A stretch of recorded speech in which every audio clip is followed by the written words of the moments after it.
মিত্র ২৫ দলের সঙ্গে আগামী দিনে ঐক্যবদ্ধভাবে কাজ করার প্রত্যয় ব্যক্ত করেছেন বিএনপির ভারপ্রাপ্ত চেয়ারম্যান তারেক রহমান।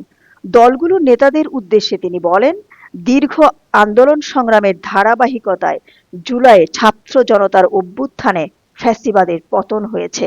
আসছে নির্বাচনের মধ্য দিয়ে জনগণের রায়ে বাংলাদেশকে গণতান্ত্রিক একটি কল্যাণ রাষ্ট্র গড়ে তুলতে হবে।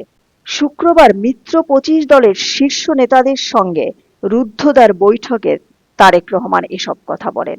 রমজানের আগে ফেব্রুয়ারিতে জাতীয় সংসদ নির্বাচনের ঘোষণার পর মিত্রদের সঙ্গে প্রথম বৈঠক করল বিএনপি। রাজধানীর গুলশানে বিএনপির চেয়ারপারসনের রাজনৈতিক কার্যালয়ে অনুষ্ঠিত এই বৈঠকে নির্বাচন সহ সাম্প্রতিক নানা ইস্যু নিয়ে আলোচনা হয়। সেখানে লন্ডন থেকে ভার্চুয়ালি যুক্ত ছিলেন বিএনপির ভারপ্রাপ্ত চেয়ারম্যান তারেক রহমান।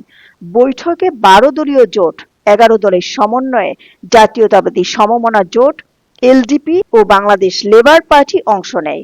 দলগুলোর নেতারা জানান, যুগপৎ আন্দোলনের মিত্র রাজনৈতিক দলগুলোকে সঙ্গে নিয়ে আগামী জাতীয় সংসদ নির্বাচন ও সরকার গঠন বিষয়ে বিএনপি যে সিনসিয়ার কমিটমেন্ট করেছে, সেখান থেকে শস্য দানা পরিমাণও সরেনি দলটি।